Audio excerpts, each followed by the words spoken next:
스스로 식욕을 조절할 수 없을 때 식욕 억제제를 선택하기도 하는데 저도 옛날에 먹었습니다. 첫날 먹은 날 아직도 기억나는데 어떤 막 짐승이 쫓아오는 것 같은 그런 긴장감 때문에 잠을 잘 수가 없습니다. 이 살을 빼고 싶지만 늘 배고픔에 지쳐있다면 자연스럽게 식욕을 억제하는 방법을 찾는 것이 좋습니다. 일단 충분히 마시는 게 좋습니다.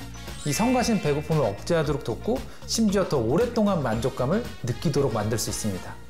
구독하면 예뻐져요. 김태균의 뿜뿜. 안녕하세요. 가정의과 전문의 김태균입니다. 죽어라고 노력해서 다이어트를 성공적으로 마쳤더니 시간이 지나면 원래 체중으로 돌아가거나 심지어 살이 더 찌는 경우가 많죠. 바로 요요 현상 때문인데요. 실제로 단기 체중 감량은 성공적일 수 있지만 성공한 사람의 80% 이상이 1년 후에 체중 회복을 경험하고 85%는 2년 후, 95% 이상은 3년 후 체중 회복을 경험한다고 합니다. 즉 거의 모든 다이어트가 요요 현상을 겪고 실패로 끝난다는 이야기인데요.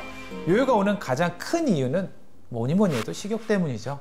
배가 불러도 먹는 과식, 한 끼를 멀어서 먹는 폭식, 입이 심심해서 먹는 간식, 밤에 먹게 되는 야식까지. 다이어트 성패를 가르는 최대 변수는 식욕 억제인데 사실 식욕은 인간의 본능이자 단순히 배고픔을 넘어서 신체와 심리적인 상태에 많은 영향을 받기 때문에 이를 억제한다는 것은 정말 쉽지 않습니다. 식욕을 잘 참다가도 스트레스를 받으며 갑자기 식욕이 폭발하는 것도 이런 이유 때문인데요.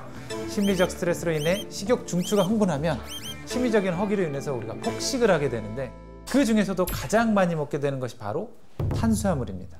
폭식을 샐러드로 하는 사람은 솔직히 없죠.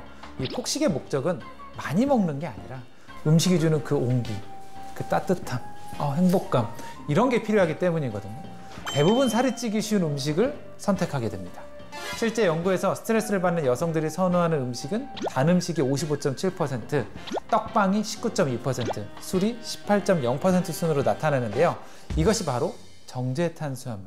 이 정제 탄수화물은 흡수 시간이 매우 짧아서 소화가 빠르게 되고 체내의 혈당치를 급격하게 올립니다. 이를 알아챈 몸은 혈당을 낮추기 위해 췌장에서 다량의 인슐린을 분비하고 그 결과 혈당치가 급격하게 떨어지게 되는데요. 이 과정에서 신경이 또 예민해지거나 갑자기 무기력해지는 등 저혈당 증세가 나타나고 이 스트레스를 받게 되기 때문에 우리 몸의 혈당치를 높이기 위해 결국 다시 탄수화물을 찾게 되는 악순환이 일어나게 됩니다. 뿜뿜! 스스로 식욕을 조절할 수 없을 때 식욕 억제제를 선택하기도 하는데 이 식욕 억제제 같은 다이어트 보조제는 뇌 시상하부란 곳에 있는 도파민과 같은 신경 전달 물질의 분비량을 증가시키게 되는데요. 이는 마치 커피 100잔을 마신 효과랑 비슷해서 몸을 긴장 상태로 만들어서 식욕을 억제합니다. 이제는 여러 가지 부작용이 따를 수 있는데요. 저도 옛날에 먹었습니다. 첫날 먹은 날 아직도 기억나는데 새벽 1시에 자려고 누웠는데 2시 반부터 깨 있어서 그날 정말 밤을 꼴딱 새고 어떤 막 짐승이 쫓아오는 것 같은 그런 긴장감 때문에 잠을 잘 수가 없습니다.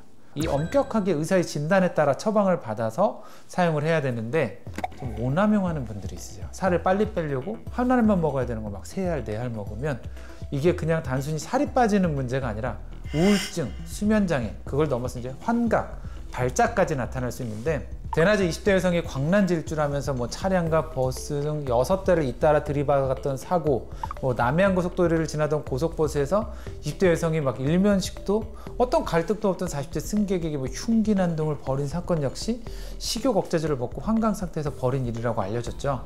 이 살을 빼고 싶지만 늘 배고픔에 지쳐 있다면 자연스럽게 식욕을 억제하는 방법을 찾는 것이 좋습니다. 극단적인 조치에 의존하지 않고 식욕을 억제할 수 있는 건강하고 효율적인 방법들이 많습니다.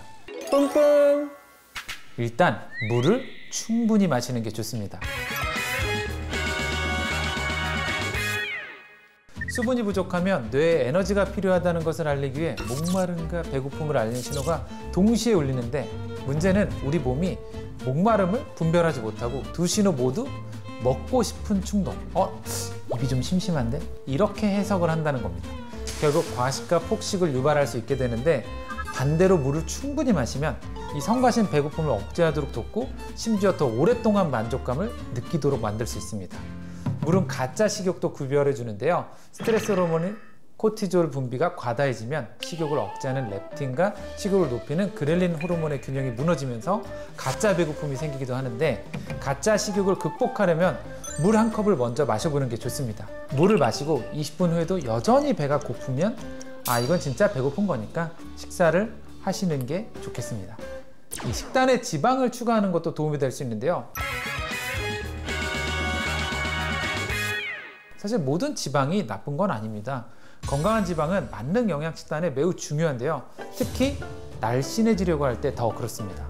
아보카도, 견과류, 그리고 올리브오일과 같은 지방을 먹을 때 탄수화물이나 단백질에 비해 우리 몸은 그것들을 소화하는데 오랜 시간이 필요합니다. 이 느린 소화는 지방이 윗속에 더 오래 머물게 한다는 것을 의미하는데요. 그뿐 아니라 지방은 식사에 풍미를 더해줘서 식사를 더 만족스럽고 즐겁게도 만들어줍니다. 뿜뿜! 또 식사 간격을 조절하는 것도 좋은데요. 너무 오래 굶으면 다음 식사 때 식욕이 폭발해서 폭식할 확률이 높아집니다. 한 3-4시간 간격으로 식사 간격을 조절하는 게 좋은데, 배고프면 이때 중간중간에 간식을 한 번씩 드실 수도 있겠죠. 이때는 이제 삶은 달걀, 견과류, 콩류, 저당 그릭 요거트, 오이 당근 같은 생채소, 사과 같은 과일 등이 있습니다.